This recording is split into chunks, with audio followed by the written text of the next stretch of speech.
اعوذ باللہ من الشیطان الرجیم، بسم اللہ الرحمن الرحیم۔ میرا نام عفت رباب ہے، بنت الحاج زوار رستم علی خان، ذاکر اہل بیت آب ملتان مرحوم۔ میں آج آپ کے لیے جو وظیفہ لائی ہوں بہت ہی پاورفل ہے اور بہت ہی زیادہ پاورفل ہے۔ آپ یقین کے ساتھ اس وظیفے کو کریں اور انشاءاللہ آپ صاحب اولاد ہو جائیں۔ میری بچیوں، آپ نے کرنا ضرور ہے اور یقین رکھنا ہے کہ اس سے ہو جائے گا۔ یہ جو ہم وظیفہ کر رہے ہیں یہ لازمی یہ ہونا ہے۔ اس سے پہلے میں آپ کو حضرت موسیٰ علیہ السلام کا ایک قصہ سنانا چاہتی ہوں، آپ سنیں تو اس سے آپ کا ایمان اور زیادہ پختہ ہوگا۔ ایک دن حضرت موسیٰ علیہ السلام کوہ طور پر جا رہے تھے تو ایک عورت بھاگ کے حضرت موسیٰ علیہ السلام کے سامنے آئی اور کہنے لگی، حضرت موسیٰ آپ کوہ طور پر جا رہے ہیں مالک سے ہم کلام ہونے کے لیے، تو آپ میرا یہ کام کریں گے کہ مالک سے پوچھتے آئیں کہ میرے ہاں اولاد ہوگی یا نہیں ہوگی، کیونکہ اب خاندان میں گھر میں سب مجھے طعنے دیتے ہیں کہ یہ بانجھ ہے، اس کے ہاں اولاد نہیں ہوگی، تو مجھے ایک دفعہ معلوم ہو جائے کہ میرے ہاں اولاد ہونی بھی ہے یا نہیں ہونی۔ حضرت موسیٰ علیہ السلام نے کہا ٹھیک ہے، میں آپ کا پیغام مالک تک پہنچا دوں گا۔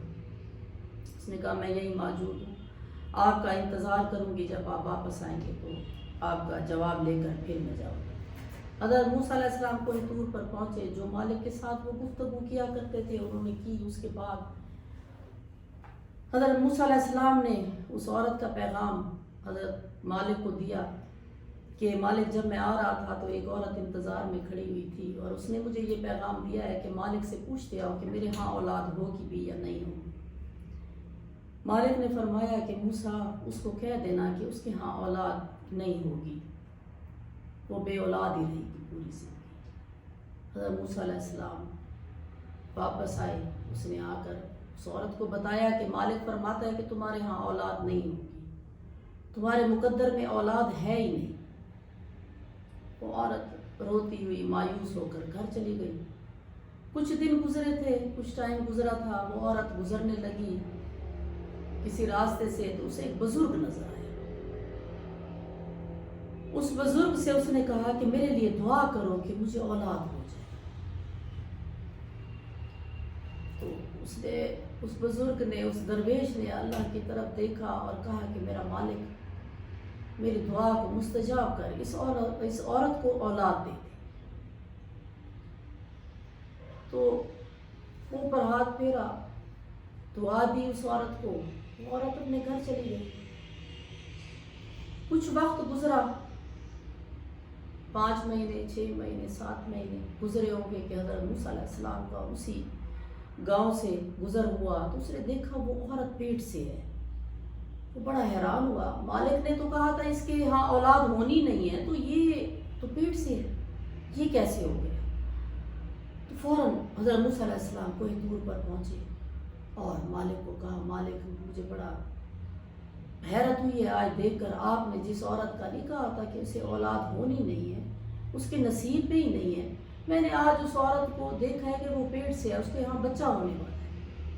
تو مالک نے فرمایا کہ موسیٰ میں اس کا جواب بعد میں دوں گا، پہلے آج آپ ایسے کرو، آپ آئے ہو تو میرا ایک پیغام لوگوں میں لے کے جاؤ کہ مالک فرماتا ہے کہ صرف ایک بوٹی گوشت کی اپنے جسم سے کاٹ کر اس پلیٹ میں رکھ دیں اور اس پلیٹ میں رکھا ہوا گوشت میرے تک لے کے آؤ۔ حضرت موسیٰ علیہ السلام واپس پہنچے، منادی کرائی کہ مالک کہتا ہے کہ کوئی ہے جو اللہ کا احکام مانے۔ مالک نے آج آپ کے جسم کی ایک بوٹی مانگی ہے۔ سب نے کہا کہ حضرت موسیٰ علیہ السلام یہ کیا کہہ رہے ہیں، اب گوشت کون دے گا اپنا؟ سب نے انکار کیا، کسی نے اسے گوشت نہ دیا۔ صبح سے شام ہو گئی، جب شام ہوئی اس نے کوہ طور پہ اس نے دیکھا کہ اب کوئی بھی نہیں ہے جو ابھی ایک بھی کوئی بچ گیا ہو جس سے میں پوچھوں، تو سب نے انکار کر دیا۔ حضرت موسیٰ علیہ السلام کوہ طور کی طرف روانہ ہوئے تو راستے میں انہیں ایک بزرگ بیٹھا ہوا نظر آیا، تو اس نے کہا شاید میں نے اسے نہیں کہا ہے کہ مالک نے یہ فرمایا ہے۔ تو وہ اس بزرگ کے پاس حضرت موسیٰ علیہ السلام گئے اور کہا کہ مالک نے فرمایا ہے کہ اپنے جسم کی ایک بوٹی کاٹ کر آج موسیٰ کوہ طور پر لے گیا۔ اس نے کہا کہ بالکل مالک نے فرمایا ہے تو میں دوں گا، میری جان بھی مالک پہ قربان۔ اس نے فوراً سے حضرت موسیٰ علیہ السلام سے چھری لی اور اپنے جسم کا کہ ایک بوٹی کاٹ کر پلیٹ میں رکھی۔ جب موسیٰ علیہ السلام جانے لگے تو اس نے پھر روکا، اس نے کہا ٹھہرو، رک جاؤ، پتہ نہیں مالک نے کون سے جسم کے حصے کی بوٹی مانگی۔ اس نے ہر پورے جسم کے حصوں میں سے بوٹیاں کاٹ کر پلیٹ میں رکھی کہ یہ لو، یہ لے کے جاؤ۔ حضرت موسیٰ علیہ السلام جب پہنچے کوہ طور پر تو پوری پلیٹ بھری ہوئی گوشت کی لے کے آئے۔ تو مالک کی آواز آئی، موسیٰ لے آئے ہو گوشت؟ کہا ہاں مالک لے آیا ہوں گوشت۔ تو میں نے تو ایک بوٹی مانگی تھی، اس نے پوری پلیٹ بھر کے دی ہے، پتہ نہیں مالک نے کون سی بوٹی مانگی ہو۔ تو مالک نے فرمایا دیکھا موسیٰ، یہ ہے میرا وہ بندہ جو میں کہتا ہوں وہ کرتا ہے۔ مالک کا حکم ماننا، جیسے کہ ہمارے اوپر فرض ہے دن میں 5 دفعہ اذان آتی ہے کہ مالک کہہ رہا ہے کہ آؤ نماز پڑھو، کیا ہم لوگ اس مالک کی کتنی ہم اس بات کو جو ہے نا پورا کرتے ہیں؟ کیا ہم 5 وقت کی نماز پڑھتے ہیں؟ کیا ہم مالک کا ہر احکامات مانتے ہیں؟ تو ہم لوگوں میں بہت ساری کوتاہیاں ہیں۔ تو مالک نے کہا کہ یہ وہ بندہ ہے، میں اس کی دعا کو کیسے رد کرتا جو میرے حکم کو میں نے کہا اور اس نے کر دیا۔ جب اس نے دعا کے لیے ہاتھ اٹھائے تو میں نے کہا کہ میں اس کی دعا کو رد کیسے کروں، اس لیے میں نے اس کے کہنے سے دعا قبول کر لی۔ تو آپ میری بچیوں ایسے کیا کرو کہ اجتماعی مجالس میں جا کے بیٹھا کرو، وہاں پہ دعا منگوایا کرو، کیا پتہ کس کی دعا قبول ہو جائے۔ مجالس میں جا کے، میلاد میں جا کے دعائیں منگایا کرو، پتہ نہیں مالک کس کی سن لے۔ اچھا، اب میں وظیفے کی طرف آتی ہوں۔ تو آج کا میرا وظیفہ یہ ہے کہ آپ نے یہ کرنا ہے کہ صبح کی نماز کا پابند ہونا ضروری ہے۔ صبح کی نماز آپ نے 2 رکعت نماز فریضہ ادا کرنی ہے۔ اس کے بعد جو آپ تسبیح پڑھتی ہیں، پڑھنے کے بعد آپ نے 2 تسبیحاں پڑھنی ہیں حضرت ابراہیم علیہ السلام کے نام کی ہدیہ۔ کون سی؟ قل واللہ احد اللہ الصمد لم یلد ولم یولد ولم یکن لہ کفوا احد۔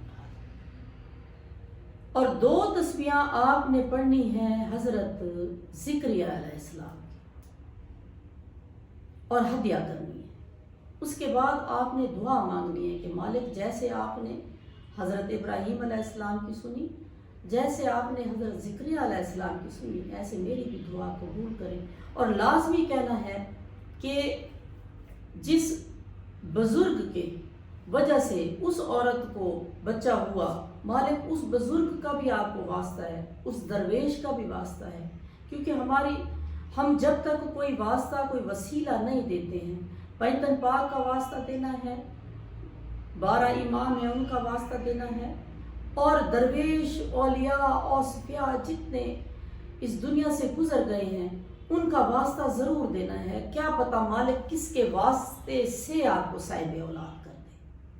اور جن بچیوں نے یہ وظیفہ کیا ہے ان کے ہاں اولاد ہو گئی ہے۔ آپ بھی یقین کے ساتھ میری بچیوں کرو اور انشاءاللہ آپ کی دعا بہت جلد مستجاب ہوگی۔ صبح 2 رکعت نماز پڑھنے کے بعد صبح 2 تسبیحاں حضرت ابراہیم علیہ السلام کے نام کی اور 2 تسبیحاں حضرت زکریا علیہ السلام کی لازمی یہ پڑھنی ہے، اور شام عشاء کی نماز کے بعد اور دعا مانگنی ہے، اور انشاءاللہ آپ کی دعا بہت جلد مستجاب ہوگی۔ دعاؤں میں یاد رکھیے گا۔